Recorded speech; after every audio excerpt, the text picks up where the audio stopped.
Hello, everyone. Come on in. Go ahead and drop some comments in the comment section. Let us know you're here. We're going to be getting started in just a moment.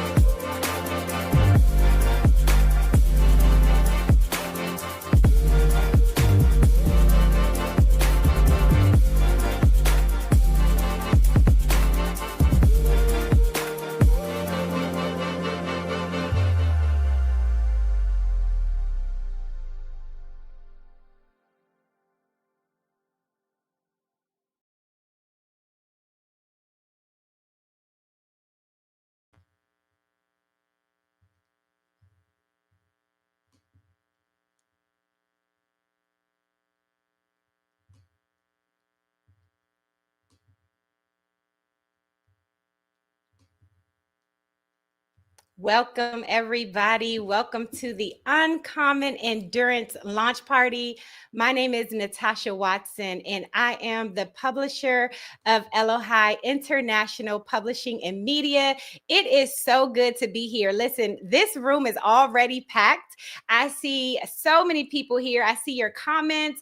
Thank you so much for sharing your congratulatory message to our authors tonight. We are going to be launching an amazing book tonight, and you all are in for a great treat. So I'm going to share a bit about the book, and then I'm going to bring up our two visionaries. So you are all here because you have heard the news that Uncommon Endurance is out. This is a phenomenal book of 12 women sharing their stories, resilience, redemption, survival, overcoming, endurance, tenacity, all of the things that we need to be successful.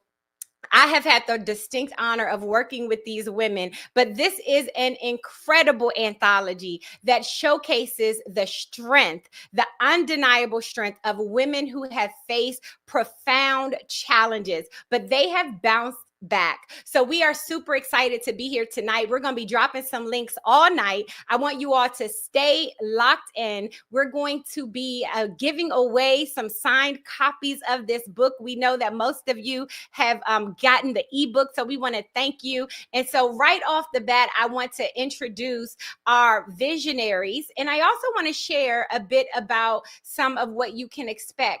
Tonight, we're going to be giving away some books. All right. And so here is how you enter the giveaway.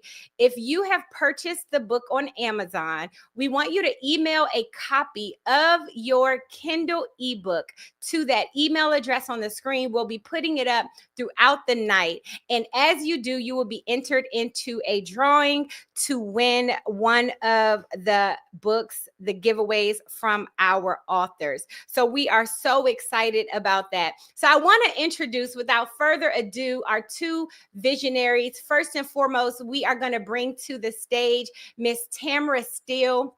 She is the author of chapter number 1, Burned But Not Consumed, Beauty for Ashes. She is a visionary of this book. And our second visionary here tonight is Miss Tracy Burr. So we are so excited to welcome these ladies to the stage and hear all about the vision behind Uncommon Endurance. All right. Hello, ladies. Hello. Hello. That was amazing, Natasha. Yeah. Now, are you excited or what? I mean, I'm like super excited. So how do y'all feel? Congratulations. Thank you. Thank you. I'm excited. Tamara and I talked last night and we were both like, wow, what just happened? It's here. Your book is out. That's what just happened. You two ladies, you have walked through this process and it's been a journey, but I am so excited to be here celebrating with you. We are at the end. We're really at the beginning, ladies. Okay. We're at the beginning of the journey, even though it's the end of this part of it. But talk to us about the vision behind Uncommon Endurance, 12 women's stories of resilience and redemption. Wow. It's like, okay, do you want me to go first or do you want to go first? You go first. Okay, I'll start. So I'll try to give you the condensed version, mindful of time. This vision came to me actually during the pandemic. And when everything was shutting down, I had this vision of offering women hope. So I started hosting a Zoom platform called the Do You Storytelling. And in doing that, these women were telling me some amazing stories. And I said, wouldn't it be great if I could take all of those stories and put them in a book or some documentary or something of that nature, and share it with other folks to give them, encouragement, inspire them. So actually, one of the ladies who was on my platform is one of the authors who we'll hear from later, Miss Tony Rochelle. And so that was the first time I heard her story. And I was like, oh my God, people need to hear her story. So that's how that started. Fast forward, I went to, that was our 40th high school reunion? Oh. I know, I'm just telling our age. Tell our age. And connected with Tracy, had not seen her literally in 40 years. Wow. Since graduation. Yes, since graduation. 1982, June. What? Right. And so we connected, and the rest is history. She started sharing with me about her story, and somehow we start talking, and I told her what I had a vision about doing, and she shared, well, wait a minute, I was thinking about something similar to that. And here we are. So a lot of conversation obviously in between, but we just came together. And when I heard her story, I was just like, she needs to be in my book. Yes. So, you're doing this. And so we just said, I said, I got some ladies here on the West Coast. She's like, at the time she was on the East Coast. I'll bring my friends together. And here we are. Yeah. It was very surreal and almost a divine connection, because literally Tamara and I had literally and honestly, we had not seen each other since graduation, 40 years ago. And we just started connecting and talking. And I had this ideas in my head where I wanted to do a book anthology with women, but I didn't know how to start or stop it or get it going, because my life was so full with my kids and my unraveling of some other stuff. But when she and I just started talking and we were on the same page, and we were like, well, I want you in my book and I want you in my book. And then it was like, okay, well, let's just do a book together. And it just blossomed. And literally, I can't say enough about how I really feel like it was divine, because honestly, I had not talked to Tammy in 40 years. Like since we left graduation where did we graduate from? In Oakland, California. We had not seen or talked to each other. Right. Wow. And so we just bonded. And we followed up with each other, and we're like, yeah, let's do this. Let's do it and figure it out and make it happen. And that's what we did. We stuck to it and made it happen. Exactly. And I feel like even though we went to high school together and we knew, people that you go to high school with, you don't know what life, what her story was about her. Yeah. Like, I didn't know. And she didn't know anything about my story. And so it's just coming together so beautifully that I think we're just both so bursting with pride that we did this. Right. Wow. And then to pick up, when you haven't seen someone in 40 years or talked to them, we connected and clicked as if we were talking every day. Talking every day. Back in school. And that was going to be my next question. How was it after 40 years? Was this like a good first project to work on together? Very natural. That's why I agree with Tracy. It was divine. It was definitely a divine connection. It was very easy. We talked about shoes too, Tammy, remember? Well, ladies, before we bring on the first few authors, I would love for you to share with the audience a little bit about your book, your chapters. And so, Tamara, your chapter is called Burned But Not Consumed, Beauty for Ashes. And so tell us a bit about this chapter. It's the chapter that starts the book off, okay? And so it's powerful. But talk to us a little bit about the chapter and what you are kind of conveying and hoping that your readers will get out of it. Yes. So my biggest thing that I want readers to take away is that you may have visible scars, but those scars are not the thing that is going to hold you back. They're not the thing that's going to define you. You have the power to define who you are Mhm. and how you show up, and that you do not have to allow circumstances or people to dictate how you show up in the world.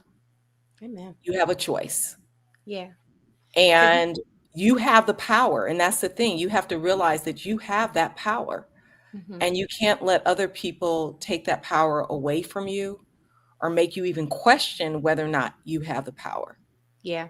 And I reflect back, I think I put it in my story. I remember as a young child, my father, who at the time was really ill, and I didn't put this in the book, but he was dying of cancer. And he said to me, if you don't think you look good, nobody Mhm. else will. Yeah. So Because you have to decide, right? yeah, you talk about this moment, and it's a moment where you suffered. Mhm. Um, and I don't want to give all your story away, but Right, can I right. share a little bit? Can I share a little bit of it? Can I Sure, share? you sure can. So you were a child, and Yes, you suffered, I think, third degree burns, right. and it ended up impacting you for a very long time. Hmm. Um, but I love that it's such a I love this redemption, because even in that you ended up talking about how you gained your self-esteem back, Hmm. and I love that you've just ascended beyond it. You didn't let that stop you, but it No, was a situation, the situation that you were in as a child, that could have really just changed, every that could have kind of defined your life, but you didn't let it define your life. no. Yeah. No. So yeah, it's one of those stories, particularly when you're young, you're in those formative years, right? And so it's easy for you to be molded a certain way just because you're young. A lot of things can shape who you are. Mm-hmm. Um, and so it takes that resilience, right? Mm-hmm. To push back when things are coming at you in such a way that could make you bitter or could make you stay in that mode of being unsure of yourself or Yeah. not confident, all of those things. But again, realizing that you have a choice and you can choose it, and the power is in your choice, Yeah. choosing, right? Yeah. Amen. So, Miss Tracy, now your story is pretty drama filled. Okay. I read these stories so many times that when I get to yours, I'm like, oh my goodness, there's a lot, Lord. But talk to us a bit about your story. Tell us the name of your chapter and what it's about. So my chapter is Noir Butterfly, Freedom in the Flight. And I the title is really about the if you can visualize a butterfly, they're beautiful. They are masked, they're unmasked from a cocoon, but they're beautiful in nature when you see them. But the butterfly, when it flies, it doesn't get to see its wings. It doesn't see how beautiful it is, or the effect that it has on people. And so my story is really about me discovering me and figuring out who I am, and becoming out of the cocoon of who I thought I was. So I spent my story is wrapped around my marriage that crumbled, my relationship with my mother, and how I chose to hide who I am most of my life to fit someone else's narrative of me, or what I thought I should be to somebody else. Mhm. Um, and it was only after the divorce dissolved, my mother getting sick, and my mother died before I could release the book and show it to her, that I began to really see who I am and appreciate who I am and understand that I don't have to hide the beauty in me and the beauty of the woman that I am and the woman that I've become and how I carry myself and how I love others. I do have to be aware of who I choose to love and how much access I give to me, to Yes. you. But it's really about understanding and being resilient, but evolving into the persons that we all are. And that was why the book was so important to me, because I feel that as women, we spend a lot of time trying to fit someone else's narrative, whether it be a man, whether it be our friends, whether it just be as a parent.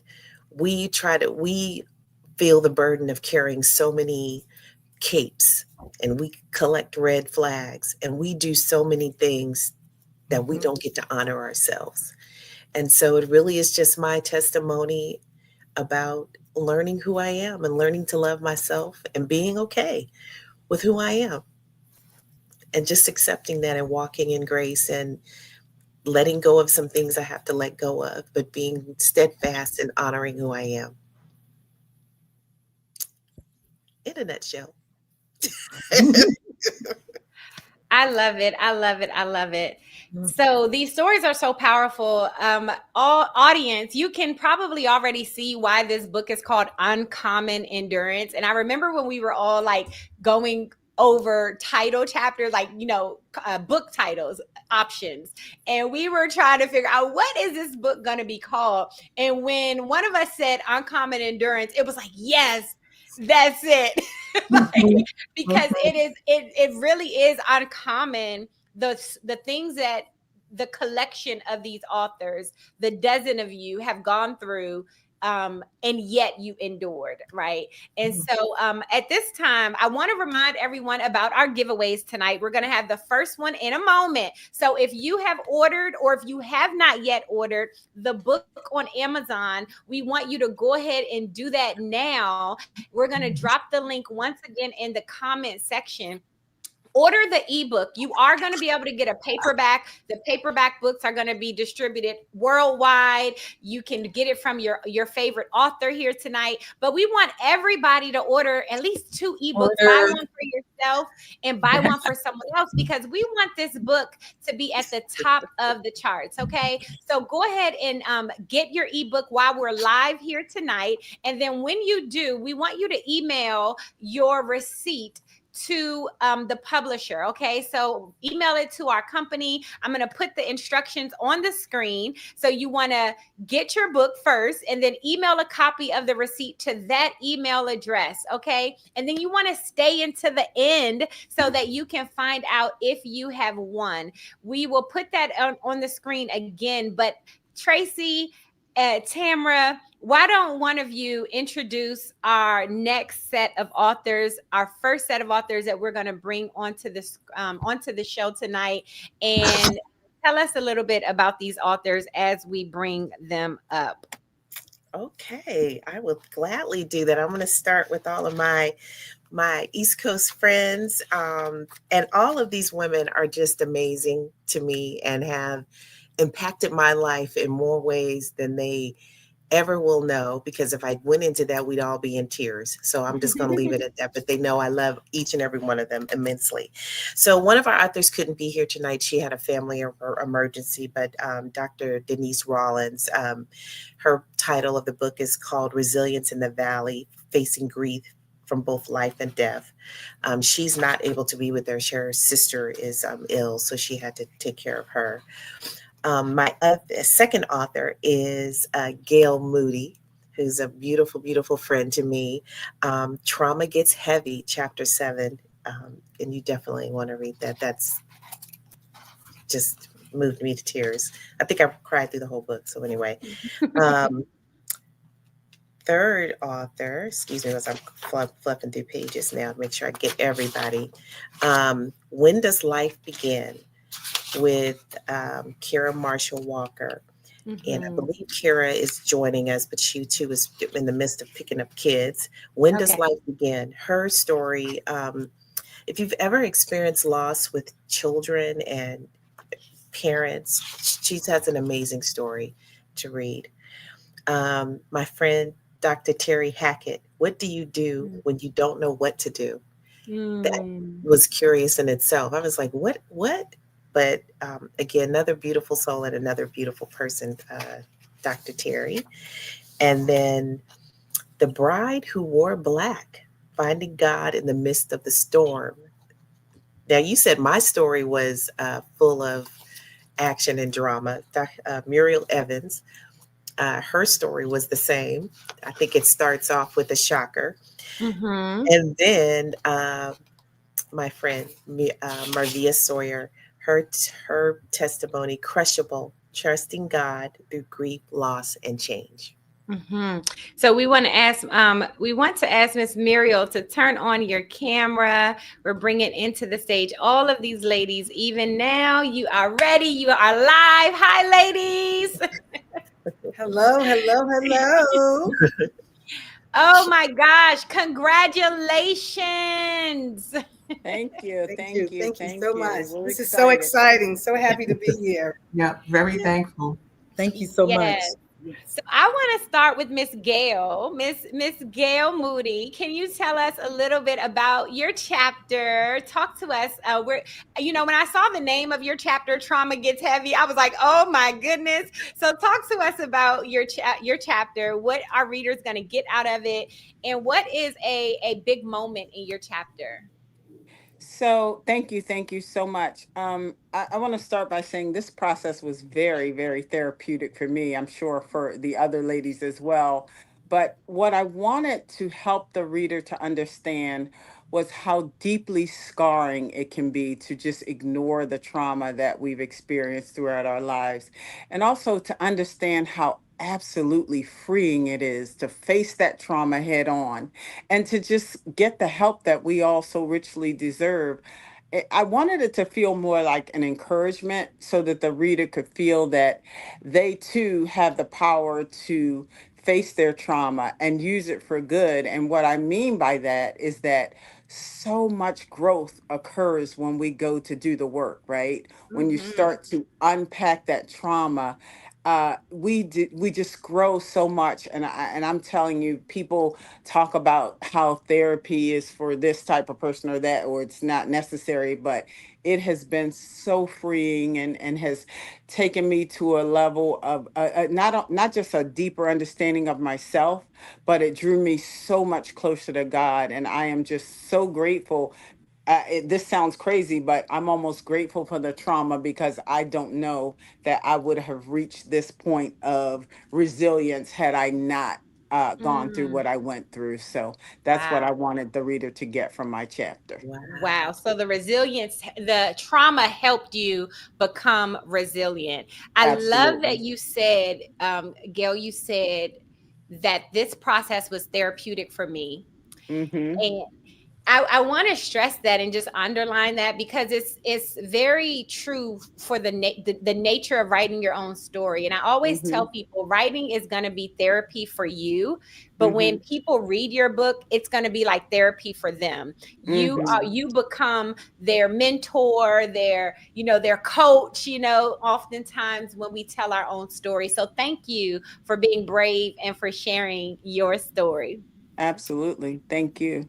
Yes. And we did get a comment. Someone wanted to know if we can pin the email address. So now we have a ticker at the bottom and the email address to send your book receipt to enter that drawing. Go ahead. It's right there. So you can get it from there and email us your receipt. And we're gonna choose a winner soon. The first winner. All right. So let's go to Dr. Terry. Talk to us about your book, Good your evening, chapter. everyone. Thank Mhm. you so much for having me. First, thank you, Tracy, for this. As she shared, it was it came out of a conversation. Very briefly, I was really excited. I finally got married. And so I was married for about 11 months, and my husband was shot and killed on his way home from work. and my whole world became completely different. And I didn't know what to do. So the only thing that I could figure out what to do was to just simply lean on God and my village. I'm from Seattle, Washington. This all happened there. And the only thing I could think of was I have to get as far away from Seattle while I am still in the country. Mm. And God put a couple in my life, and they were like, just pack up your stuff and come move and live with us. And I was like, I can't do that. They had just gotten married. And they were like, come. And so I did. I stepped out on faith. Really, for the first time in my life, I stepped out on faith and said, I can do this. And so I moved to the East Coast. And the story is long, it's in the book. Mm-hmm. And I am still here. At the end of the day, I am still here. I used to say all the time that I'm not supposed to know you. I'm not supposed to know Tracy Burr because I'm still supposed to be married for 22 years in Seattle, working at a community college. And that hasn't been my life. I'm working at my fourth HBCU. I know Tracy, and I had this incredible opportunity. But at the end of the day, the whole point is that I'm still here. Yeah. Amen. Yeah. That was so powerful. And Dr. Terry, I'm telling you, your story really just brought me to tears. Like it is one of those heart it pulls at your heartstrings. But I commend you for just going forward. And I loved that you work at HBCUs. I'm an HBCU graduate. Let me tell you, that's a whole nother book over there. Yes, it is. That's a whole nother book. I graduated from Spelman College, and I don't, again, one day I woke up and I was at an HBCU. Yes. So, yes. And Tracy, if you have anything to chime in here as we're talking with the authors, you feel free to chime in too. Okay. I'm only gonna say Gail and Terry. I don't call her Dr. Terry. I call her Terry. They, the two of them. I'm gonna get Terry to have been like in my corner, and that's all I'm gonna say. When I was like really feeling bad, I swear Gail talked to me for hours. And I know she probably was sick of me calling her, but she talked to me for Girl, hours. I was calling you first. For hours. Terry, the same way. She's the one that tells me, Tracy, get out of the hole.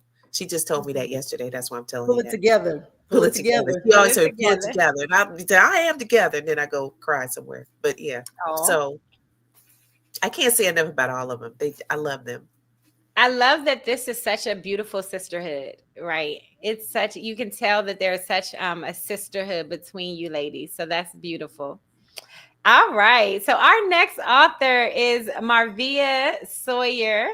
And I am excited about you coming on here, Miss Marvia, sharing your chapter, sharing your thoughts about your chapter, your big takeaways, crushable, trusting God through grief, loss, and change. So talk to us about this chapter called Crushable.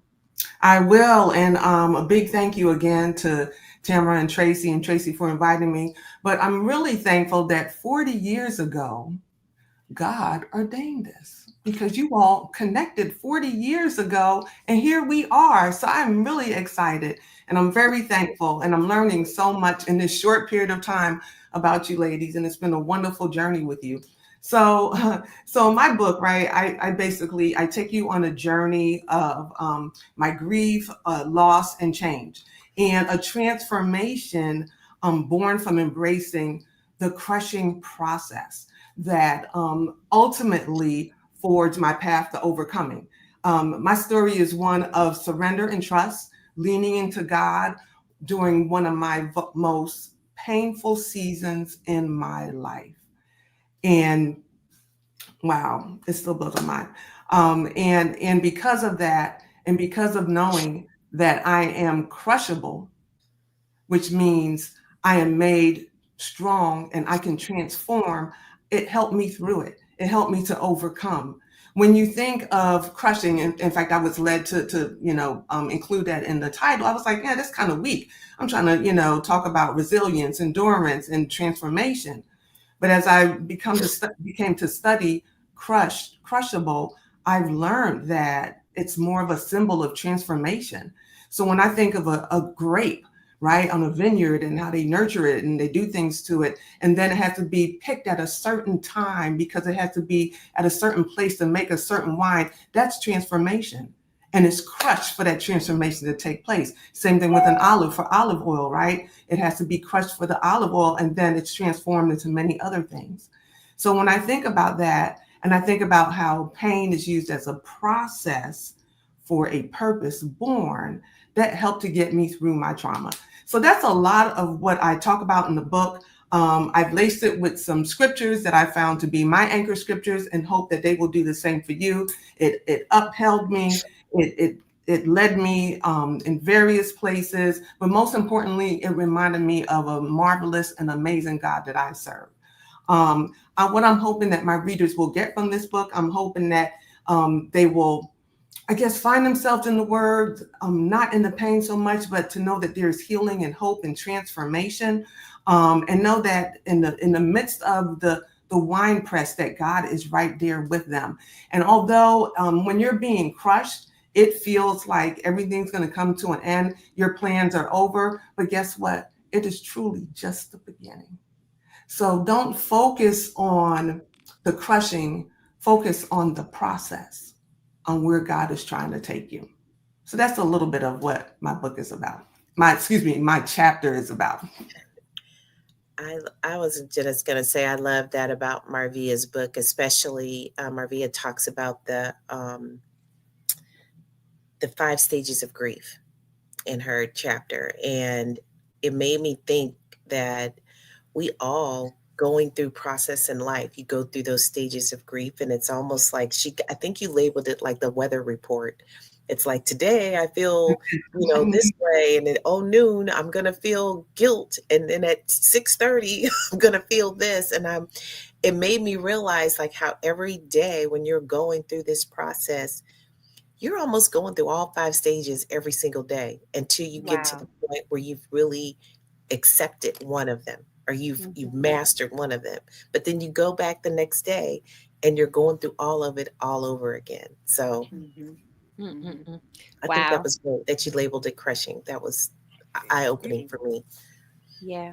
One of the things, oh, go ahead. I'm sorry. No, you go ahead. Go ahead. One of the things I wanted to say, because many of the ladies on the call, like myself, experienced very, very painful divorces. And one of the things I uncovered during this journey is that that person was broken too. So I don't harbor that resentment anymore, because I recognize that I too was dealing with a broken person. So I was so grateful that God revealed that to me, that it allowed me to let go of that resentment and that anger. That's powerful. Yeah. Thank you for sharing that. Yeah. This book is definitely for those who are walking through the journey of divorce or separation, grief, loss of a spouse, loss of a parent. This book is really going to minister to you. There's so much. It's almost like, you can't even label it because there's so many topics covered in this book. And so I just want to encourage everybody to get a copy and get a copy for somebody else. So we are almost at the point where we're going to have our first giveaway, and pull our first winner. But we are going to hear an excerpt from the book first of all, and we're going to hear from Miss Muriel Evans. And I'm excited. I'm so excited about this chapter. Let's look at what it is called: The Bride Who Wore Black, Finding God in the Midst of the Storm. So let's welcome Miss Muriel Evans. And are you ready? I am. I want to say first that I have mixed emotions about writing this chapter, only because it brought back memories of a person I didn't recognize. I don't recognize, and I'm going to share this with our readers so you'll understand what I mean. I mean, here I am, graduate degrees, summers on Martha's Vineyard, and I turned to this. And so it was really hard. It was hard because it made me face myself. Yeah. So I start by saying, the noise seemed distant. I don't know what snapped, me out of it? Was it the feel of someone pulling me? Was it the smoke coming from the television around me? Was it the odd feeling that I was holding something? What is in my hand? I was slowly coming out of my darkness. My eyes were starting to focus. Oh no, the smoke that was coming, that was surrounding me, was the television that I had destroyed. The screaming baby was my infant that I'd left by the elevator. That feeling like I was holding something was my hands around her neck. Yes, the woman I caught with my husband. In a desperate attempt, my husband was trying to pull me off of her. Yes, here the woman I caught her in bed with, I was quiet. I wanted to drop everything and run to soothe my crying baby. But the what I felt was I wanted to kill her more than save my baby. So that's the beginning of my chapter. That's how it starts. What? Crazy. Let's give her, let's just clap for this woman. My God. And you're still here. You're not in jail. Yeah. Praise the That's Lord. what I'm saying. And My I knew God. that's why I had to pray, because I would say, my daughter is not going to have any parents because I'm going to kill her father and then I'm going to be in jail. My Lord. So this chapter made me realize, like, I can't even believe that I was that person, that I was that angry. And I promised God I would never let anybody make me that angry again. Yeah. I was angry. I was mad. My baby is screaming. My God. That even came up in court. The woman brought it up to the judge. She left her baby cry. I did. Wow. Because hurting her, choking her to death was more important. Oh my. Oh my. So when I say finding God in the midst of the storm, only thing I wanted to do was take myself out of this world. And I was not going to leave my child here by herself. I was going to take the both of us. And I just remembered the calm I felt, because I knew at that moment that God had his arms around me. Amen. So I found him in the storm because I was crying so hard I couldn't even see while I was driving. So I don't care if I ended up in the Potomac River. I was going. But I felt, all of a sudden I just felt this peace. Wow. So remembering that, and I want to end by saying my ex-husband and I are the best of friends. We are really good friends now. He said to me, I was shit as a husband, but be the best ex-husband I can be. And I apologize for the language. Wow. Talk about redemption. My God. So ladies, what's your feedback? You hear this excerpt, okay, from this dramatic chapter of her life. Okay. What is your feedback? And audience online, go ahead and type what your feedback is about what you just heard. Okay. Somebody said they had bail money.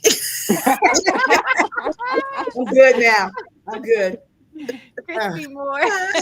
We had bail money just in case. Oh, that's my little sis. Right. Look, they are commenting. So what do you all think? You all who are on the screen. I don't know, Marvia, what are your thoughts? You hear this story of, her having to choose between her baby and killing the mistress. Well, I'm glad she made the right choice, so she'd be here today. Yes. Right. Yes. Oh, but I get it, girl. They let the genie out the bottle. It's hard to get it back in. I hear you. My Lord. Lavina Finley, she writes, wow, love the transparency. Yes. And so that's another great word to describe this book. Yeah. Very transparent. So I just applaud you. Thank you so much for reading that. And I hope that everyone is now convinced that you need to get this book. These ladies have uncommon endurance. Okay. Because let me tell you something. Everybody wouldn't be here if they were in that situation. Some people you got that right. Yeah. Okay. That right. All right, ladies. Well, thank you. This is our first group of authors, our West Coast authors. We want to thank you, ladies, so much for sharing your stories with us. Everybody on the East Coast, you all should be backstage now. We are going to release our West Coast authors and say thank you, ladies, and congratulations. Thank you all. Yes. And do us a favor, all of you ladies who are here now, go go ahead and get in the comments and tell people where they can find you. Okay, so drop your social media, your website, drop it in the comments so that the audience can find you and everybody can just start following each other and be encouraged and just watch your journey going forward and be along with the journey. Okay, so once again, thank you. I'm going to leave up our visionaries and we're gonna move forward. I'm super excited about what is coming next as we continue to go through uncommon endurance. These ladies are phenomenal. Okay, Tamara, Tracy. I mean, I think Tracy, you did good with choosing your authors. Now, Tamara, did you following up? Is it just as good? Yes. Okay, I think, are you muted, Tamara? I'm muted. Oh, there you Yes, go. it is just as good. It's just as good. Awesome. So Mhm. I'm really excited about these ladies that we're about to bring up. I think we have a few more people that need to come into the backstage. I'm going to remove some people from the studio just so that we can get some space. Okay, so we want to get Tracy Glass back in the backstage and everybody else from the East Coast. Come backstage. Come backstage. We are about to get started on your segment and I'm excited. So, Tamara, I want to ask you to introduce your authors. We do have anyway, yeah, introduce your authors. Let us know who we are about to meet here and why you chose this specific group of ladies. Yes. So, wow. I actually, let me just say this. I put the call out there, Mm-hmm. and these are the women that answer the call. Wow. So it could have been some other authors up here. Mm. So I don't want to say it's all me. Mm-hmm. um, it's part of, I think, the divine plan to Mm-hmm. have the ones that showed up. These are the Yeah. ones that are supposed to be here. Yep. Very much like meeting or reconnecting, I should say, with Tracy, and then Tracy reaching out to the authors that she was able to pull together. This was divinely orchestrated. So it wasn't all me. What I ended up with was amazing. So the first one, Tony Rochelle, and I think I shared that in the beginning when I was talking about the vision during the pandemic. That's when I met her.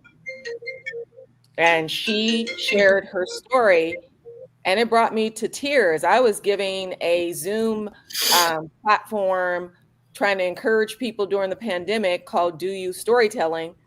And then this young woman shares her story, and it definitely touched a nerve in me.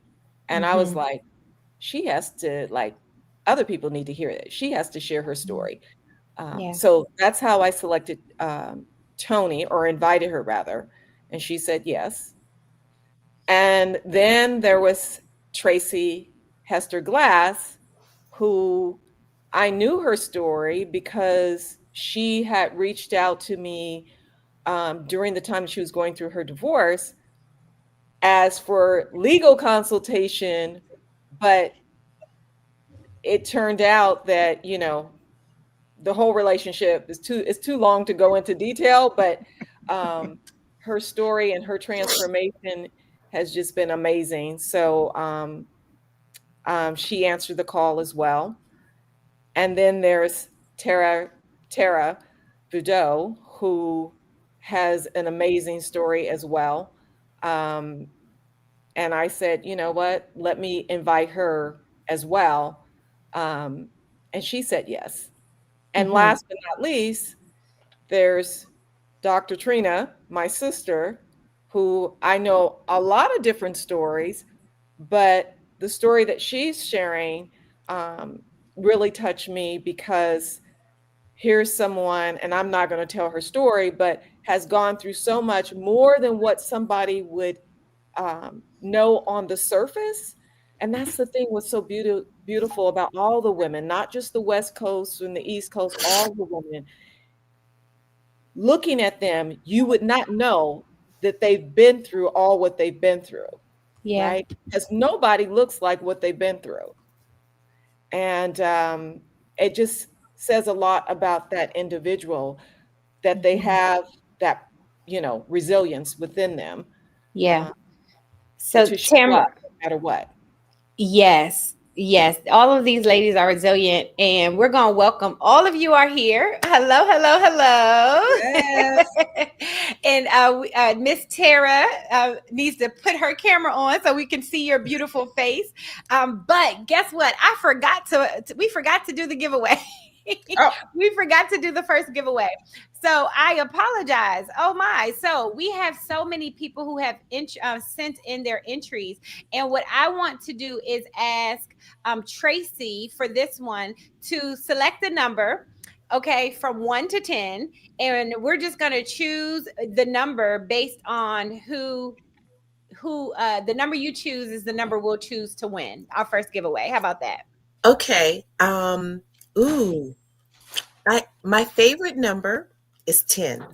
It's 10. Okay. So, all right, here, I'm going to play some music like it's a game show. So, everybody get Okay. ready. Like, we're going to dance. Let's see. I don't know how danceable this music is, but we're going to play some music. Okay. Are y'all ready? You ready? Okay. Now we have the giveaway coming. The first giveaway, the winner is number 10. So, let's see. 3, 4, 5, 6, 10. All right. Raquel Roman. Miss Raquel Roman. Miss Raquel Roman is the winner of our first giveaway of a signed copy of the book. So, Miss Raquel, can you comment in the comments and let us know you are still here? Raquel Roman, we thank you so much for purchasing the book. Thank you. I think that's one of my sorority sisters, if that's Raquel. Rocky. We'll see if she responds. Awesome. All Yeah. right. Well, that is our first winner. So we are super excited, and we want to thank everyone. Let me shout out to everyone who is sending in your copies that your entries. Raquel, we have Kimba and Tina, Shar and Nasira, Danielle, Contessa, Judy, Delisa, all of you ladies, thank you so much for submitting your entry, and you're still going to be entered. Okay, so you're still going to, and we'll figure out another way to do the next one. Okay, so we have our authors here, and I'm going to also bring to the stage Kira, who was supposed to be in our first segment, but she has just joined us. So we want to invite Kira on as soon as she is ready. But let's start. Let's start with Miss Tara. Tara, can you tell us a bit about your book, your chapter, what's it called, and what you wrote about? Can you hear her? You there, Tara? Sure. It's a pleasure to be here. I want to extend. Can you hear me? Yes. Yes. Okay, excellent. I wanted to say it was a pleasure. Sure. It's a pleasure to be here and how much I appreciate being a part of this project. Thank you to Tamara, of course, Natasha, Tracy. There's nothing like being with a community of other women who have triumphed over challenges. My chapter actually focuses on the middle part between the mountain experiences, using Psalm 23, which is a very familiar passage for many.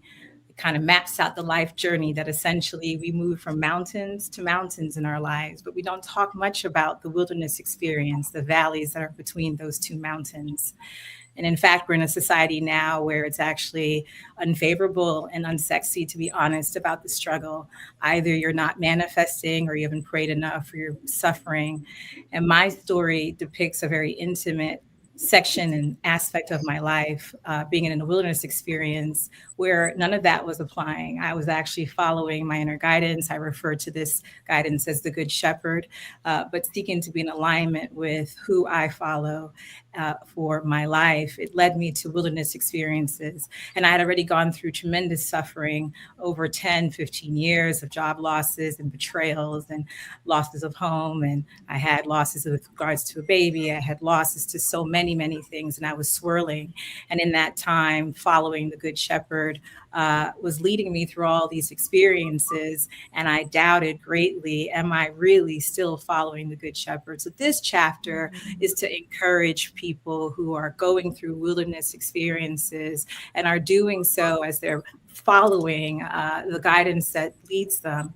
I learned an interesting thing when I was researching Psalm 23 is that the role of the shepherd, which is what Psalm 23 talks about, actually has a unique role for sheep. Sheep are actually designed to be in dry places and wildernesses. And so a shepherd who has to provide for the sheep actually has to create green pastures out of wildernesses for the sheep to actually thrive. And one of the encouragements that I have in this chapter is that wilderness experience, which can feel like tearing us apart. I mean, at one point I was feeling suicidal. I was going through so much. What kept me going was staying close to the Good Shepherd, which for me was worshiping and being in the presence of the Most High, as well as seeking community. What was actually happening was breaking up all the wilderness and within me to create the green pastures, which is what the shepherd literally does to provide for the sheep. And so I had to confront my identity issues. I had to confront what it meant to be a Black woman in America. I had to confront my poverty consciousness. I had to confront the mental health issues that I struggle with. I had to confront my expectations of the Most High and how that was happening with regards to what was happening for me and what I was going through. And so this chapter, while it's gritty and definitely displays a very intimate aspect of my life, and it's not necessarily sexy, ends with the promise that we have in Psalm 23 that mercy and goodness continues to haunt us and follow us. And it's for people who are either going through wilderness experiences. In my coaching practice, I support people as a shepherd to walk with you as you're going through that, but also for those who are called to help people in wilderness experiences, those who are healers and pastors and coaches and therapists who also need the encouragement. I support these folks in my practice, among other things. So it's an honor to be here. It's an honor to know that two kind of adages for you. When the Psalm says that I walk through the valley of shadow of death and I fear no evil, when we're encountering sort of that evil that may show up as trauma, it's actually Live spelled backwards. And so if you can switch that and turn that around, that evil might actually be leading to life. The other thing is our shadows. We see light, and shadows only show up when light is present. And I have to remind myself of that when I'm wrestling with my own shadows, that when that's happening, there's actually light present. That's how those shadows are being exposed. And so drawing close to your spiritual practices can help with that. Beautiful. Awesome. Beautiful, beautiful. Her chapter is very deep, and you're like, wow. And I it was like a roller coaster. You know, you talked about how you suffered deep loss, and reading through it, you can tell and you can kind of relate, like, man, I've been here before. And so I just want to thank you for being brave and sharing your story with transparency and depth. Because you definitely go deep in your chapter. So I think that your readers are definitely going to be blessed, and congratulations. Thank you. The intent is to hold the sacred, which is always deep for us, that deep place. So thank you so much for allowing that to happen. You're welcome. Yeah, and so Tamara, chime in. I know I can talk a lot, so you feel free to chime in if you want. No, I'll keep it moving because I know, you're watching time, but every author here was moving. You're going to, when you're reading this, you're not going to just sit at the side. You're going to keep reading because you're going to want to turn the page and hear what's next. So buy your books. Yes. So let's hear from, I want to invite Kira onto the stage, and we'll just say hi to Kira and tell her and welcome her in. Hi. Hello, can you guys hear me? Yeah. Yes. Well, good afternoon or good evening. I am Kira Marshall Walker, and my chapter is entitled "When Does Life Begin?" Yep. Yeah. Hey, Kira. Thanks for joining. I know I explained. I said she's probably with the kiddos. She'll come. She'll be Well, here. it said Central Time, so I was like, "Well, 8:30 Central Time is 9:30 Eastern." Oh. So, Yeah. So, but I was with my kids. They did have taekwondo and everything else today. They were, it's the end of the year, the end of the school year. We have promotions from one grade to the next and belt tests and all stuff. Yes. so while you're here, tell us a bit about your chapter. When does life begin? I know it's almost like you're in a cycle of Wednesdays. Yes. In this chapter. So talk to us a bit about it. So my chapter is about really recognizing the cycles that we go through in life. So I'm a gardener, so I'm going to speak in like gardening terms, right? And so in your garden, you have all of these different cycles. There's always a life cycle. There's always a new life cycle. And so when I was really thinking about what to write, it came naturally to me because I've had really definitive defining points in my life where I was like, oh, I thought I was living life, but no, that's not really the definition of who I am and what my life is. And my chapter is it's a very intimate account of some very grief filled moments in my life. And they say that, grief is the ultimate showing of love. And I have been a firm believer because I was 19, my mother died. And so when I was 19, my mother died. She had been sick from when I was 13 years old to when I was 19 years old. And upon her death, I remember I was out of college. It was January 5th, 1996. It was like a crazy blizzard. It was like as soon as she stopped breathing, it started snowing, and it didn't stop snowing for like 2 weeks. Her funeral was like almost 2.5 weeks later because nobody could get anywhere. And when I went back I was in college. I was a sophomore in college. When I went back to college, my college professor, who was also my advisor, told me, he was like, you're so sad. You're just so sick. He's like, you're so sick because you're just so full of grief. He was like, you need to get over it. Your mother's gone. She's dead. So you need to just stop it. He was like, she wants you to live your life. Just stop it. Just move on. And I was looking at him because he's Nigerian. He was and I was just looking at him like, yeah, no, I'm not. That's not actually a thing.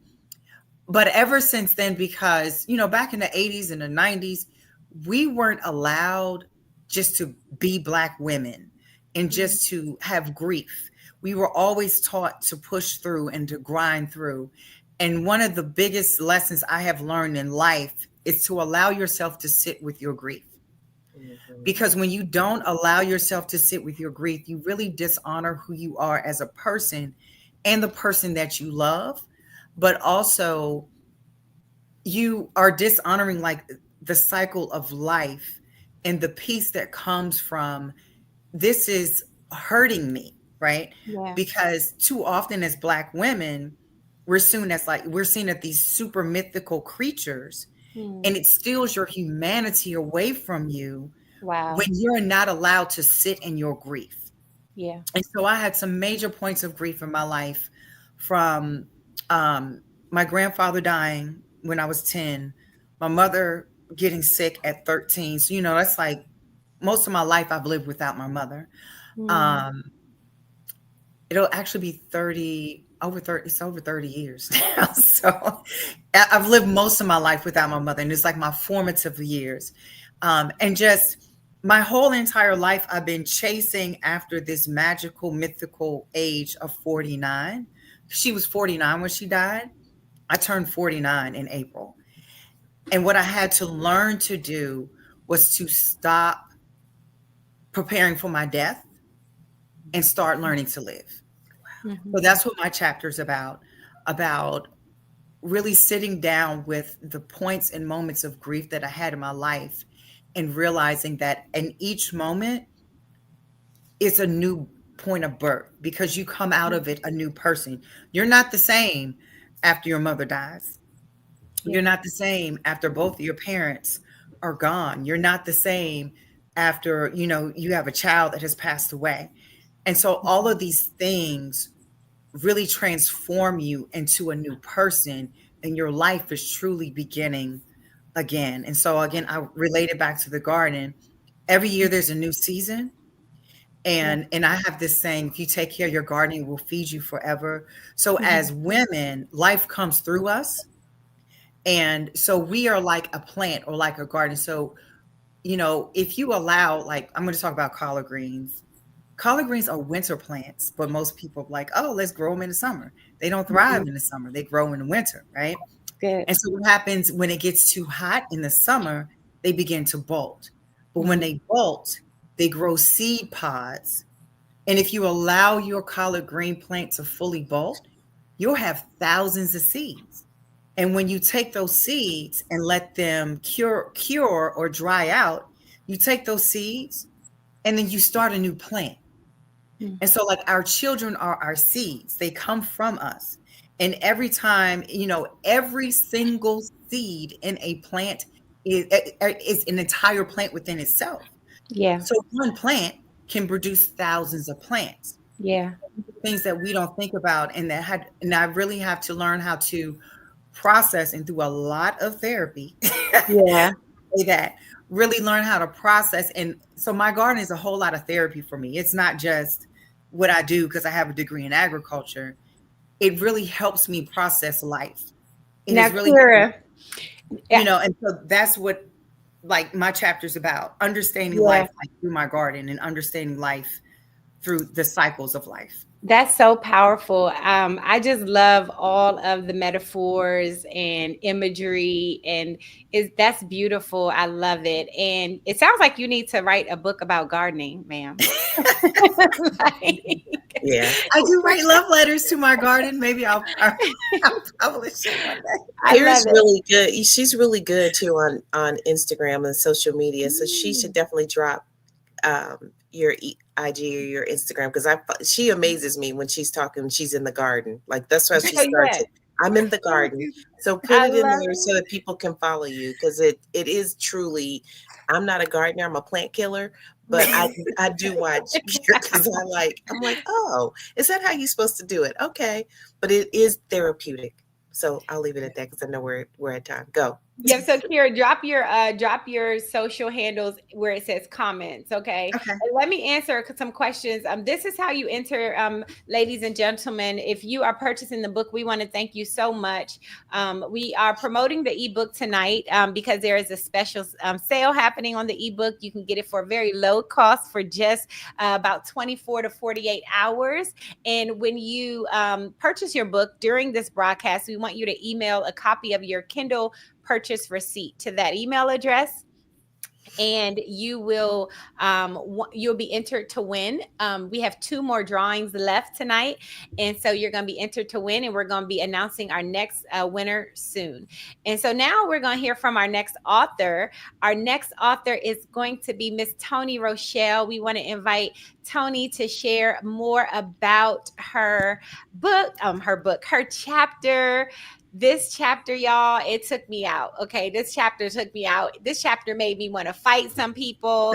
This chapter made me want to go and get Toni and be like, "Come on, girl, we're like where we putting our Vaseline? We're putting Vaseline on our face. Like, who's messing with you?" Like, I just wanted to just come and just hug Toni, the baby Toni, the little girl Toni. So talk about your chapter and tell us the name of your chapter and what inspired you to write it, and some of the big moments that we're going to read.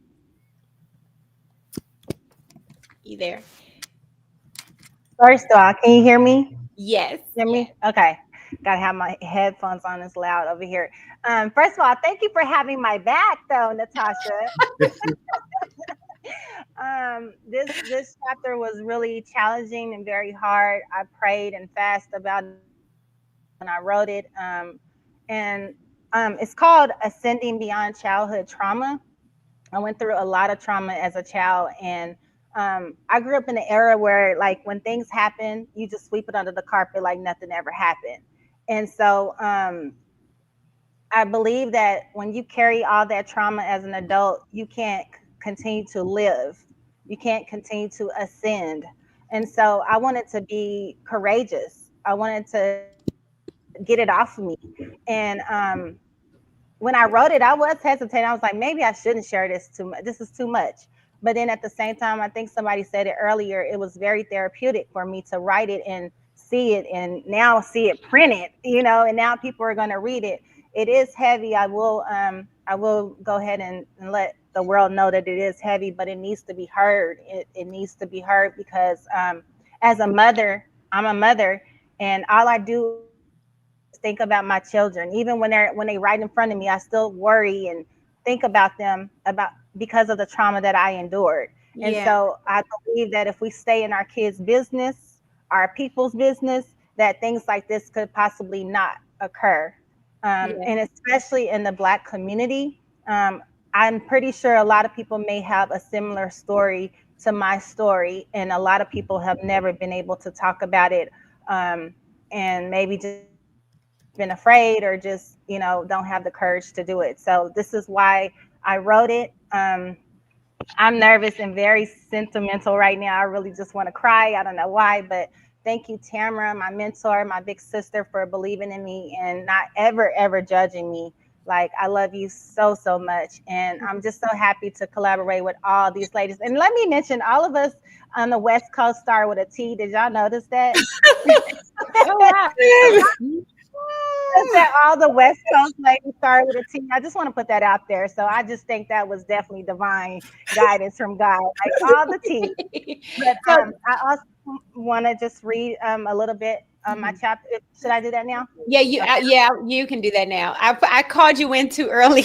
I got excited and I called you in, but let's see. Let's have you read it now. Okay, somebody's echoing. Let's see. We'll have you read it now, and then we'll hear from the other ladies in just a moment. So we'll have you read your excerpt now. So everybody, get ready. Okay, I hope this isn't a tearjerker for y'all. I hope I can do it without crying. Okay. Go ahead, Grandma, and make sure you win. Oh, and I will watch Tony, replied Mr. Hazel Eyes. Mind you, I didn't know him like that. Hell, I didn't know her like that. I guess my grandmother didn't care about me, about my comfort, or at that moment. Apparently, nobody cared about me that day, or at all. That was the first day that my innocence was stripped from me. I didn't even know what that meant, but I knew it was not right. I knew that it didn't feel right physically or mentally. It hurt like it didn't belong in me. I remember digging my fingernails so deep in his skin that he bled. Who would have thought that my day would have turned out like this? At this point, I was actually thinking about killing myself. My childhood had been stripped from me within seconds. He was such a punk. Looking back, I can remember how scared I was when he showed me his gun. The actions the action made it clear that I did not run anything and that he was in complete control. That was the first day I saw a gun. That was the first day I felt a gun inside of me. That was the first day a man's lips touched my body. Some would call it their first kiss. That was the day that I was given away to my mother's ex-boyfriend's family, the family of my father, who I had never met. As I processed it all, I thought, wait a minute, why did my auntie drop me off like I was a piece of trash? I couldn't put two and two together. However, I remember the day before I asked her about my father, who he was, where was he? My auntie never answered me. So I didn't think about it anymore. If I would have known 24 hours earlier that I was going to be dropped off like a bag of garbage to people I had never met or even heard of, I promise I would have asked my auntie anything. I wouldn't have asked my auntie anything about my father. At this moment, I felt like I was in a movie, a cruel, surreal plot unfolding because I dared to wonder about my father. And I'll stop there. Wow. Just some comments or I guess reactions to what you ladies have heard. Speechless. I read your story, Tony, and I did cry through it because I can't imagine what you felt. But then I look at who you are today and think God has done well because you're amazing. Thank you. You're amazing. But the thing that the imagery of what and how you wrote it, that stayed with me. Yeah. Yeah, absolutely. So thank you so much for sharing that, Tony. It's definitely a tearjerker. Tamara, you were going to share something? No, I was going to say I heard her story during the pandemic. And when she shared it then, I was in tears. And I knew that she had to share her story, not just in the form of what she's doing now in testimonial form, but it needed to be written out. And it really struck a nerve too, because I handled child abuse cases as an attorney for almost 30 years. And so when she shared her story about being in foster care and the stuff that she endured, it really hit home with me, having, handled cases like that. So, Yeah. Yeah. and I just appreciate her vulnerability and transparency in telling her story. Yeah. Amen. Amen. And the comments definitely also reflect the appreciation and just the praise to God for where you are now. He has done a mighty work in your life. So we just, I bless God. I'm thankful that your story is written, as all of the ladies. Your stories are going to really, really help people process what they've been through. And so I want us to bring on our next author. We have two more ladies that we're going to hear from. We have Miss Tracy Glass coming up next. And so would love, love, love, Tracy, for you to share a bit about your chapter, Rebuilt Strong, Discovering Purpose After Divorce. All right. Well, hello, everybody. And I want to thank Tamara and Tracy so much for including me in this project. And in particular, Tamara, because as she mentioned, this healing of me being rebuilt really started with her. And it was us having breakfast one day and just talking. And she shared something with me. She was in Bible college, and that started my purpose journey. And so I'm just so thankful for her. But just a little bit about my book. After 24 years of being married, 2 kids, my husband decided that he no longer wanted to be married. And nothing really prepares you for that. I did not think that ever I would divorce. And so I had to immediately come up with some type of rescue or healing strategy. And I didn't know what to do. There wasn't a book out there that teaches you how to really heal after divorce. And I wasn't pursuing the fake healing where I would just be busy doing a lot of things. I really wanted to heal the issues of my heart. And so my chapter is really dealing with some issues of the heart that I dealt with as I began to rebuild my life after divorce. And one of those issues was fear. Fear gripped me and didn't allow me to really walk into my purpose. I knew my purpose. I dreamed about my purpose. I knew I had a calling, but I was stuck.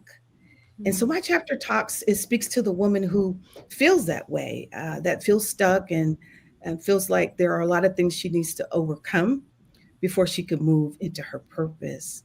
And it always involves work the inner work, when we go through any type of hurts, or trauma in our life. And what I recognize is that by me stuffing the trauma in my life, it always comes back later to bite you. It will bite you later. And so God took me on this journey of real healing. And it wasn't an easy process. It took, I would say, 8 years for me to heal after divorce. But that was really an inner emotional healing that he took me through. And the book talks about that. I talk a little bit about my issues with control, my issues with performance, and doing many things that I thought were the right way to heal. And what God showed me is that the best way that I can heal is trust him. And it comes through a surrendering process. And I talk about that. But I want to encourage the readers that, God can use our mistakes. It is so amazing how our mistakes are the things that we're even embarrassed about. Like, I was very embarrassed that I had to go through a divorce. Here we are going to church in ministry and yet going through a divorce. That does not look good. I had a big D on my forehead, but God is now using that in my purpose. I actually have a community for women that walk through divorce and separation now. So he has used that hurt and trauma for me to discover my purpose, which is to help other women overcome that. So my chapter really is talking about don't give up. Don't throw in the towel. God can use you just where you are, and he can rebuild you strong. Amen. And so that is powerful. I love that you turned your tragedy. I always say we turn our tragedies into strategies. And now your strategies are helping women who also are dealing with divorce and helping them come through. I love that you built that community, and now you're coaching people. I know that you coach and help others write their stories as well. So you're just, God turned it around. And I know that was a hardship that you went through, a hard season, but it shows that he can bring beauty from ashes. Yes. Yeah. Amen. Yes. Nasira says, yes, everything working together for our good. So I want to bring on, let's welcome to the stage. She's already here, but someone that I absolutely love, Dr. Trina Wiggins. And you want to talk a little bit about Dr. Trina? Oh, there's a bit of feedback. Let me see. We will. Okay. Did you Yes. want me to talk? Yes. Introduce Dr. Trina. Well, some of you already know that's my sister. That's my big sister. I'm gonna say big because she's the older one. But anyway, I asked her to be a part of the project, and she is also someone that said yes. I think she has a very unique story. At first, we were talking, and she was like, I don't know if my story is, enough. And but when you read her story, you really get a sense of, wow, she went through a lot. And without telling her story, I'll let her just share a little bit. But for me, she has inspired me and served as a role model of what it really means to endure pain and show up anyway with a spirit of excellence, and not necessarily just always trying to be good, but realizing that even in your pain, you can still show up and have that spirit of excellence. You can still get creative and think out of the box of how you can change some things in your life. And she's truly has done that. And it inspires me more than what I've shared with her. So with that, I'll let her share a little bit about her story and, and how she has worked through some of her challenges. Hi, Dr. Trina. I can't hear you if you're muted. Yeah. I think you're muted. Let's see. I'm mute. Okay, there you go. Can you hear me? Yeah, now we can hear you. Okay, great. Well, good evening, everyone. I am truly honored to be here. I will end on a little bit lighter note. So I'm Dr. Trina, and for a little bit of background, I am an ex-collegiate gymnast from the 70s, which is the Flintstone era, and I am a current fitness competitor. So my story is about how I refused to let multiple knee surgeries over the decades stop me from pursuing my passion for competitive fitness well into my 50s and 60s. And along the way, I unknowingly developed a method for overcoming obstacles, a method I later called my active strategy. So we all encounter obstacles or moments when we feel stuck or paralyzed. I was actually inspired by Nelson Mandela's words. He says, "It always seems impossible until it's done." And I realized that impossible becomes possible when you have a strategy. So that's where my active acronym comes into play. So briefly, A is for affirmations. Place affirmations in strategic places throughout your house to keep you focused on the task at hand. C is for clearing the physical and mental clutter to gain clarity. Clearing your space creates room for effective problem solving and removing that obstacle. T is for transformation. It is essential to be able to pivot and turn an obstacle into an advantage or reframe obstacles as assets to propel you forward. And I is for intentional. You must be intentional about implementing the transformation. Write it down and post it around your home. V is for visualization. Visualize your success on a daily basis. Create a mental movie in your head and put that movie on autoplay. And lastly, E is for execute. All the planning and visualizing in the world will not matter unless you take action. So execute your plan and just do it. Now, in closing, I just want to say the defining moment for me was realizing that I hold the power to remove those obstacles and reframe my story. And so this story is for anyone looking to see how to turn obstacles into assets by exercising your faith and living with intention.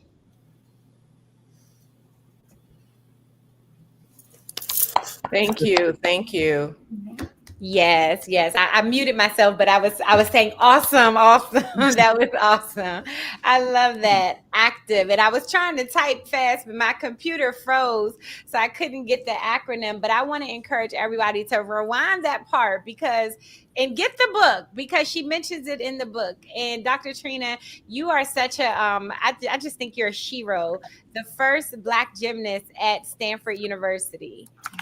And your chapter, yes, that is something commendable. All these ladies, we didn't really talk bios here, but we have Tamara, who's a judge. We have coaches and physicians, and Muriel, who's a PI, a private investigator. So all of you ladies are just so phenomenal. And Dr. Trina, we've had an opportunity to work together on a few books now. And I actually have to say thank you to Dr. Trina because Dr. Trina shared Elohai with Tamara, and that's how we kind of got connected to this project. So I just want to thank Dr. Trina. But you're just such a trailblazer.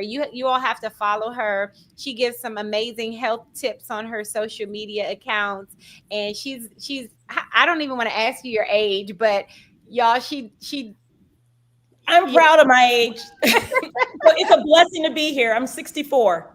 64 and looking amazing and healthy and alive and just awesome. So thank you, Dr. Trina. Thank you. All right. So, ladies who are here, I'm going to see who we have backstage. If there's anybody else backstage, I think all of you are here. Okay. I'm going to bring Miss Terry, Dr. Terry, back on. All right. And I just want to thank everybody. Stay on because we're going to choose 2 more winners, I believe, of our book giveaway. Okay. And so I want to ask, let's see here, Tara, to tell us your favorite. I'm get a number in your head. I also want to ask. Let's see. Tracy, Tamara, choose another lady to bring on and help us to choose our winner.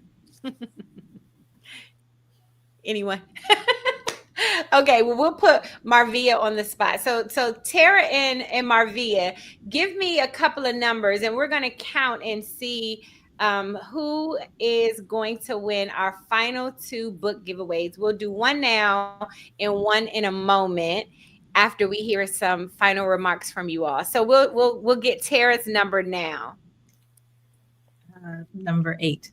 Number 8. Okay, let's see here. I'm scrolling, y'all. We have so many of you who entered our giveaway. So I'm going to play some music and we're going to find our winner here. As we do that, I want to Tracy. So all jokes aside, I'll get our number 8 ready. But also want to see, Marvia, what's your number going to be? We'll find both of our winners. And while I'm looking for our winners, I just want to have you ladies just chat a bit about what you've heard tonight, the stories, why people should get the book. Just talk to your audience and also to the audience here. Do you have any questions for our authors? If you have any questions for our authors, this is a time where our authors are going to answer your questions now. So, Marvia, you tell me your number. So we have number 8, and then you all, go ahead. 23. 23. All right. So, ladies, just kick off a final discussion about what you heard. And also, audience, if you have questions, drop them in the comments now. And we are going to come back with, as you all discuss, I will come back with our winners for our final giveaways. Yeah. Just anybody? Just Anybody? go. Right. Chime in. Just anybody, just go. Okay. Chime in. Okay. So I wanna go back to something Tracy said in the beginning. She used the word unmasking, and I want to talk a little bit about that because, for me, that's what therapy allowed me to do. It allowed me to unmask and stop pretending. Another one of the authors talked about where she was involved in all these groups and clubs or something, and so she felt like she had to. It almost felt like she had to live up to this standard. And Tracy and I had long conversations about how we hide our pain because we want people to think we have this great life and this perfect life because you're in this sorority or this organization, and you're so embarrassed and so afraid to let people know what you're really going through. And then it's so freeing once you are able to say, hey, this is me, this is my life, and this is how I was living, and I'm the better for it now that I've done the work. And I think the respect that you get from people once they're like, oh my God, I too relate to your story. People grow from what we're willing to share.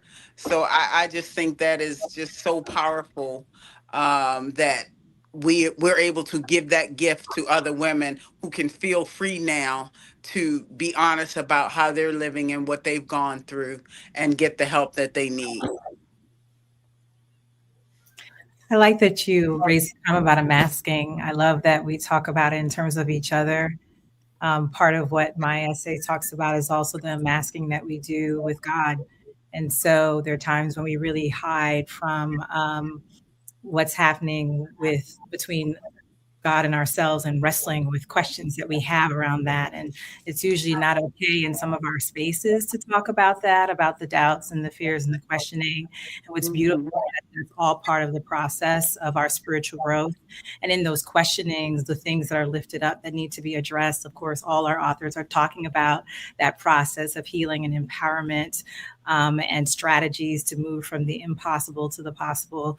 But I wanted to, in the essay, really encourage people to not give up, and you'll get through it when you're in that sort of valley wilderness experience where you're wrestling with God, and wrestling with the divine, and things you can't share with anybody. And it's been interesting for me to see where I've hidden myself from the divine. I share that. So I'm empowered to go to therapy. I'm empowered to do the work I'm empowered, and I can discern who in my community I can speak with about that. It's really powerful. And that's part of the process of moving from wilderness to green pastures. I'm really glad you raised the unmasking. I think we really need that. I think what's powerful is that we're actually talking about it in the open. Remember years ago, we didn't talk about it. You couldn't even right. you were That's feeling. right. You were told to say hallelujah, pray, and move on. And Jesus, Mm-hmm. in the Garden of Gethsemane, he was like, "Do I have to do this?" I mean, he had, you know what I mean? So he had feelings. It's okay to feel. I mean, look how freely we're talking about therapy. Years ago, we weren't talking about that. I mean, Absolutely it's not. wonderful. I mean, I think that we've advanced eons, but we still have a lot more growing to do. A lot more growing to do. But I just want to celebrate that at least we're talking about it. And one thing I wanted to comment on about how powerful God is and how he's all knowing, because I can remember days when I was laying in the floor begging God to please take the pain away. Just please make it stop. And he wouldn't. And he Wow. wouldn't, and he wouldn't, because he needed me to feel what I felt in order to be where I am today. And that was so powerful. But it wasn't powerful when you're going through it. Right. It's powerful once you get through the valley. And I tell women today, because a lot of women are going through things and they call me for advice, and I say, I wish I could tell you that you're going to feel better soon. I wish I could tell you that, but I Wow. can't. You've got to go through it and get to the other side. Jesus. That's so powerful. I'm looking in the chat, and one of the ladies says many of our mothers and grandmothers often suffer in silence. And that struck a chord with me because I was literally writing something the other day about the importance of getting it out, talking about it, and not holding it in, because so many of us suffer in silence. And I believe that it's something that is generational and we pass it on. Like, don't talk about it. That's right. Just, keep moving, Moving. and it's like everyone may know of something that's going on that's traumatic, but nobody's talking about it in the family. Right. Yeah. And so then you learn how to just hold it in, but you're suffering in silence. So thank you. I can't see. Is it Yeah. Nasira? I think. Nasira. Yeah, yeah. So thank you for sharing that. Yeah. And it's not only that mothers, grandmothers, and the legacy of what our parents, mothers in particular. So that's part of what my writing is about, my relationship with my mother and the effects of what she experienced as a child, that she then, as much as she wanted to remove herself from those experiences, she unknowingly gave me the same experience. So what I think is freeing is being able to say, now that I'm at this grown age, I can deal with it, or I've grown enough through it. But knowing that I've broken a cycle and not given that same experience to my kids, which was so important to me, but it also created this person that I still was masking a lot of pain and a lot of hiding who I was, because I didn't want anyone to see what I was going through. So I pretended, like Gail and I talked about, I just pretended like everything was okay, but I was miserable on the inside. But a lot of it had to do, and I wrote in my book, my mom, she laid on the couch in our house for probably 10 years in a state of depression where she couldn't let go of what her mother had done to her. And she just continued to do the same thing to me. But my coping mechanism was to try to be invisible. Her coping mechanism was the meanness, being depressed, chain smoking, and just not even able to go to therapy, because she didn't need to go to therapy at that time. So it comes full circle. just learning as much as you need to learn about yourself and about the legacy of what our mothers and grandmothers felt. Because I can't imagine, or I can't imagine being a woman, my grandmother, uneducated, poor, black, raising two kids.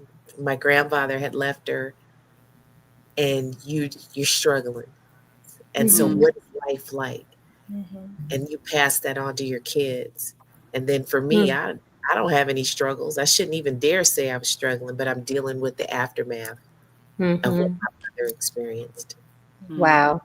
So we have a question here, and that was important. I think that when you talked about the fact that you broke that generational cycle, and telling your story helps to do that. Revelation 12:11, we overcome by the blood of the lamb and by the word of our testimony.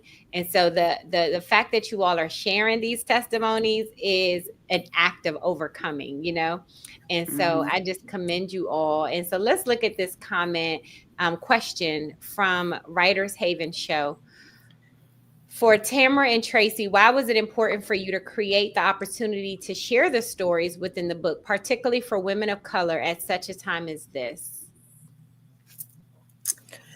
Well, I'll go. And I think for me, first of all, I've been doing a lot of work over the years with women. And one of the things I know for sure, it's in telling your stories that you can heal. In telling your stories, you do a deep dive, you move from your head to your heart. And that's where real transformation takes place at a heart level.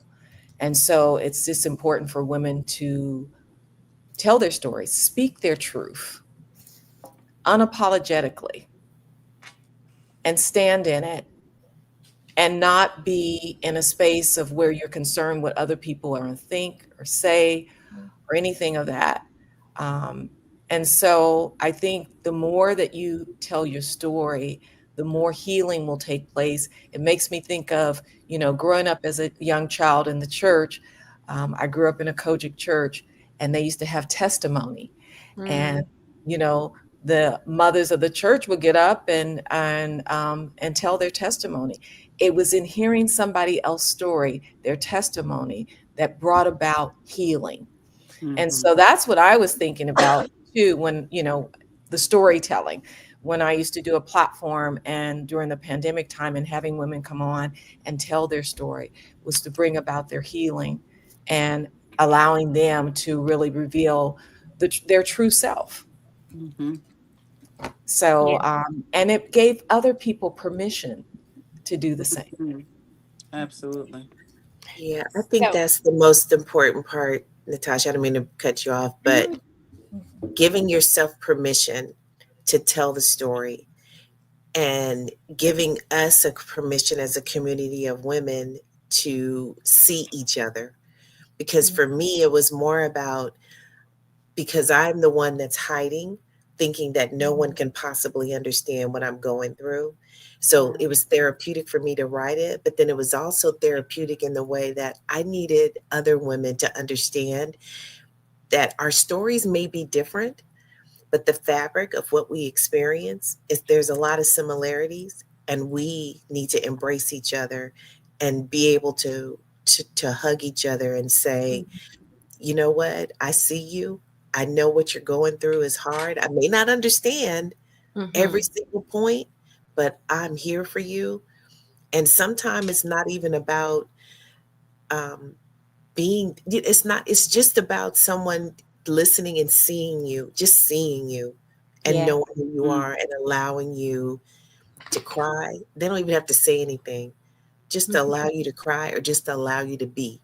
So for Yeah. me, it was just important that as a Black woman, as a woman, that I shared always being transparent, but I wanted other women to know you are not alone Yeah. what you're That's powerful. experiencing, and it's you're not alone. Not alone. On that note, we're going to share our final two winners tonight, and we want to thank everyone for purchasing and for supporting this book launch. And so we had the numbers, I believe it was 8 and 24. And so Miss Kimba A, I know that Kimba was here earlier, so hopefully Kimba's still here, but we have your email address. Kimba is a winner. And then Rosalind Wilson. Does anybody know Rosalind? Rosalind Wilson. All right. So our 3 winners tonight are Raquel Roman, Kimba A, and Rosalind Wilson. We'll get in touch with you, get your mailing address so that we can send you a book. All right. So that ends. We're going to just wrap it up. I'm going to thank the authors and also just say goodbye to everybody, the authors, and we'll keep the visionaries on and so that they can give us our last words. But thank you, ladies, so much for being here tonight. Bye-bye. Bye-bye. Bye. Y'all are awesome. So Tamara and Tracy, any closing words as we begin to wind down tonight? What else? I mean, why should they get this book? If people don't know already, what's the last few things that you want to say of why people should get Uncommon Endurance? Wow. I'm going to say one word, maybe 2 words, just resilience.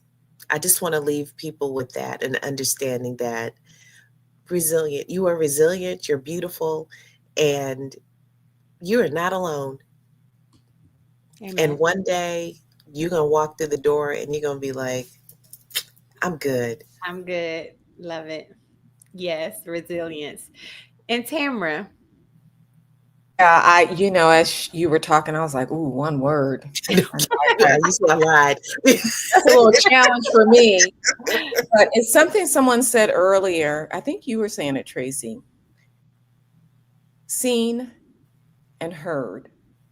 I think by people reading this, they will get insight into, look, I see myself. They can see themselves in these stories. Mm-hmm. And that will encourage them, I think, along their journey. Because at the end of the day, people want to be seen, heard, valued, and supported. Amen. And if we can all remember that less talking and just listening to people. So when you read these stories, just sit with it and see yourself in that. But not only see yourself in the pain that they went through or the trauma, go along the journey and see how they got on the other side. So hopefully you will see how you too can get on the other side. So be encouraged, keep hope, because it's in that atmosphere of hope that transformation will take place in your life. Amen. Amen. Well, ladies, thank you so much for sharing the stories, for bringing everyone together, for being the visionaries, reviewing every chapter, reading over it. The work that you all have put in has been phenomenal. So I just want to thank you for what you've done to birth this baby. This has been a big baby with 12. I don't know. I've never heard anybody carrying a 12-part baby. This has been a very big baby. So I want to thank you all so much for birthing it. You did a great job, and so did all of the authors that you chose. Yeah. Thank you. And look, we wouldn't be complete without thanking you for holding our hand through this process. Even when I'm sure there was times where you're like, okay, this child is getting on my nerves. I appreciate your leadership in all of this and your patience through this process. And we couldn't have gotten to where we are right now today without you taking us by the hand. Thank you. Absolutely. Thank you truly, Natasha. This has been amazing. Yes. Amazing. Yes. Congratulations. I'm sure you both will be putting out more things in the future, and people have a lot to look for. Yes, more to come, because stay tuned. You both are really great at this and writing, bringing people together, building community. So keep going. All We right. will. All right. Thank you, Okay. ladies. Thank Good you. night. Good Thank night. you, everybody. Good night. Good night. All right, everyone. So as we wind down, we just want to thank you so much and remind you to visit Amazon.com, get a copy of the book.